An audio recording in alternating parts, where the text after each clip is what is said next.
In the enlightened 1930s, a woman with a tattoo was a shameful thing.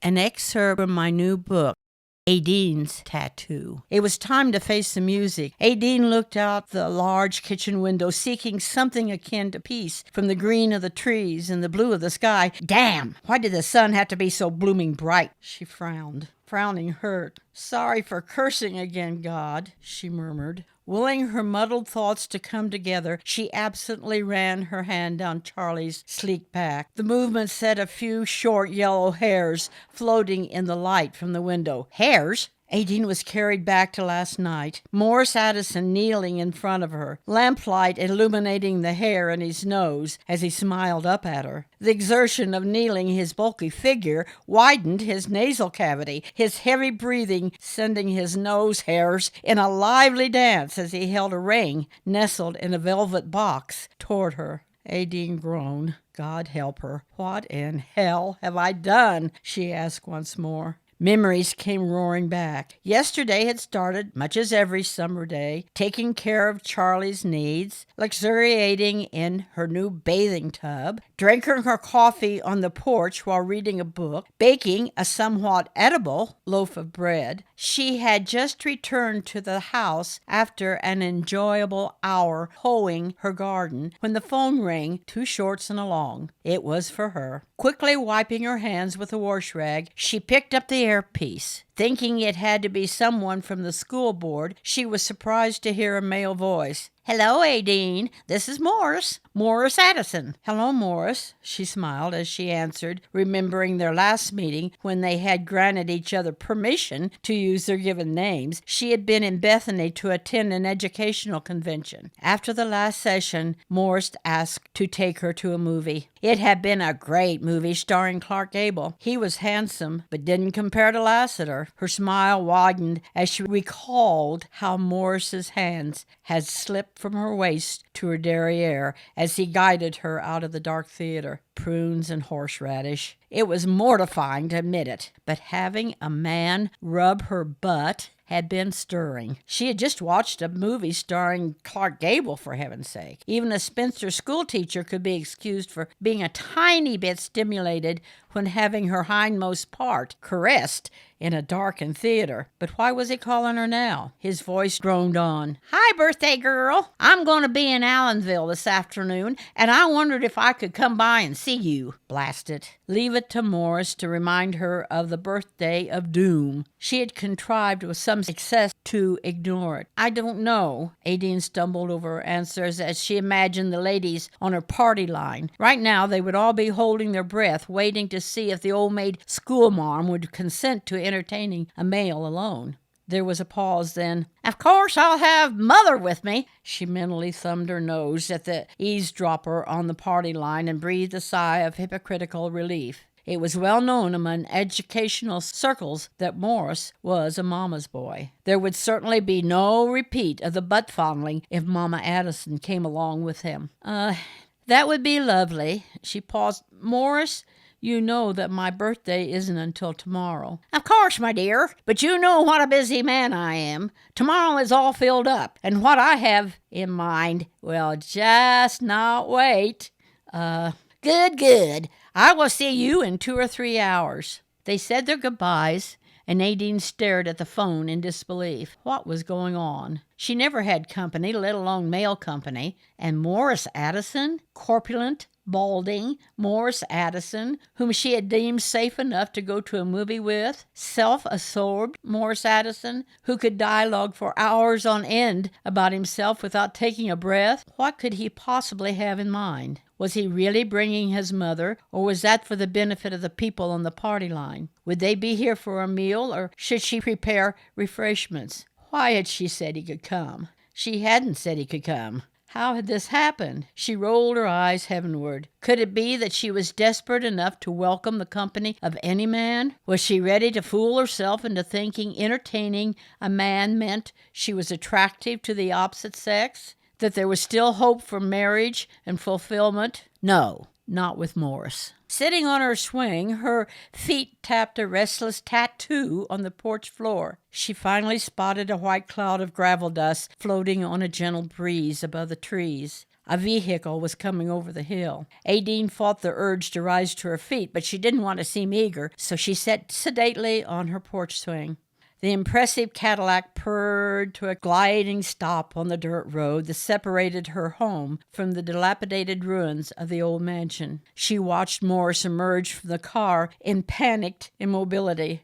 His mother was not with him. She would be entertaining a man alone. Quickly, she scanned the premises across the road. Was there any chance Emmy Lou was around? Of course not. Her eccentric neighbor was probably still out on one of her daily walks. Aideen smiled briefly as she contemplated the damage she could do to Morris if she had the knife Emmy Lou wore in a sheath around her waist. The rotund man smiled broadly and waved a hand at her. His other hand held a paper sack. Was he bringing her a gift? A gift in a paper sack? She certainly didn't want anything from him. Aideen rose to her feet. "Good evening, Mr. Addison," she said, hoping she could show him she intended to keep his visit on a formal footing. "I don't see your mother."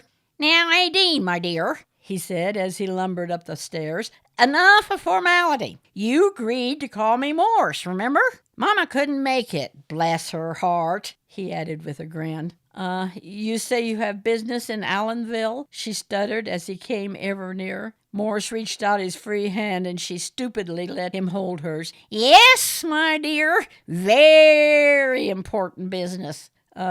Then you don't have much time. It was very thoughtful of you to stop by, but time is wasting. You must be anxious to get things taken care of." "My dear, dear, dear Aideen." His grin became wider. "My business is right here. Can I say you're looking very fetching? But where are your manners? Aren't you going to invite me in?" Oh, Aideen stalled. She had already pondered the question of whether to entertain him outside, knowing anyone who might possibly drive by would see them and jump to conclusions. Inviting him inside wouldn't help. Anybody passing would see his car and know she was entertaining inside. Just the two of them. No, wait. The party line listeners thought his mother was with him. Why, oh why, had she said he could come over? Oh yeah, she never had said it. Surely he was safe. He was a fellow educator. They would go in and... Wait a minute. Just wait a darn minute. Aideen straightened her shoulders. What was she thinking? What was she afraid of?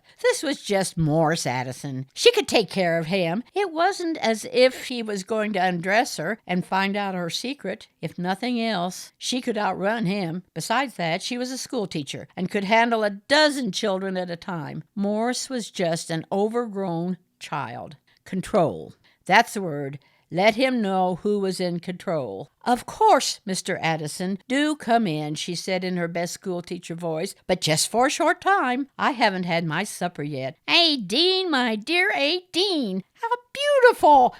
Neither. We can dine together, and then we will finish your birthday meal off with my little gift," he said, holding up his sack. Oh.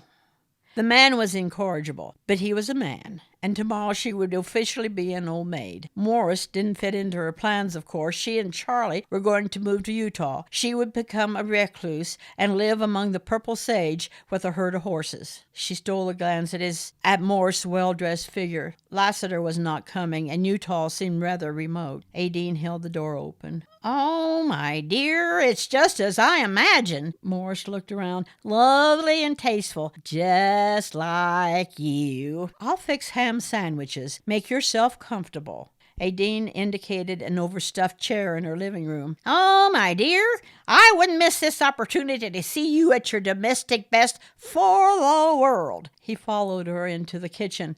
"And I'll take the opportunity to tell you my exciting news." Good. He was settling down to talk about himself. She would feed him and then shoo him on his way. She pulled out one of her kitchen chairs for him, then turned to get her ham. As she opened the icebox, she felt hot breath on the back of her neck. "Holy Hannah!" she screeched. jumped and spun around. Aideen, you're a jittery little thing. Morris backed away from her, grinning like a Cheshire cat. Mr. Addison. Morris, my dear, Morris! He wagged a finger in her face. Morris, you have me completely unnerved. She held her hands over her heart.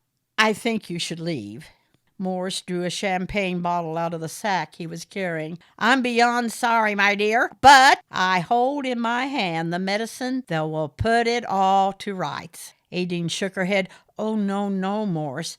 I don't partake of strong spirits. We are educators, my dear. Of course we don't drink hard liquor, but on special occasions we are certainly permitted a small libation. And I think by the time I leave, you will agree this indeed is a special occasion. Aideen looked at the bottle, then at Morris's face. He was leering, and she felt she had lost any control she would ever be able to muster up. Then she remembered the incident of 10 years ago, the last time she had permitted herself a small libation. Her actions of that night had changed her life forever, for good and for bad. She had got a tattoo. She also remembered the euphoria of letting go of all of her inhibitions. Maybe she could find some enjoyment in the last hours before she was 27. Just a little drink to settle your nerves, my dear, Morris coaxed. Aideen felt a weight drop off her shoulders when she turned to the cupboard and picked out 2 glasses. Just a little, she said. Her first sip of unibrows was nasty. It seemed to bubble inside of her and tasted like vinegar. Aideen looked over her glass into obsidian eyes that reminded her of grandmother's favorite necklace, the one with little shiny black blobs. He raised his eyebrows as if to confirm her enjoyment of the liquor. Aideen swallowed and smiled at him. The glass was always full and always right in front of her. The noxious poison tasted better with every sip. Morris relaxed into one of her kitchen chairs and began his dissertation on how great he was and his political ambitions. Aideen cut ham and managed to salvage 4 slices from her crumbly loaf of bread. They sat across from each other and ate. Aideen was impressed by how Morris could keep her glass full and at the same time continue to regale her with his importance. By the time she excused herself from the table and straightened up her kitchen, the champagne was tasting delicious and the light was fading. Morris led her into the living room and seated her in an overstuffed chair. Are you comfortable, my dear? I want you to be able to see my gift, he said as he struck a match to the kerosene lamp sitting on the table next to Aideen's chair. She had long since ceased listening to his droning words and was at complete loss when she noticed he was looking at her with expectation on his face. She did what she thought was best and nodded her head in agreement. I knew you would love that, my dear. You are going to make a swell governor's wife. Governor? Wife? That was when she heard the creaking of knee joints and looked down to see Morris kneeling in front of her with a ring held out and the nose hair in his upturned nostrils doing a mad dance. Will you do me the honor of becoming my wife? Aideen choked. Her heart stopped beating. Her tongue stuck to the roof of her mouth. She made a grab for her throat. I can see you quite overcome with joy. Morris rose to her feet and handed her a glass. It had been refilled.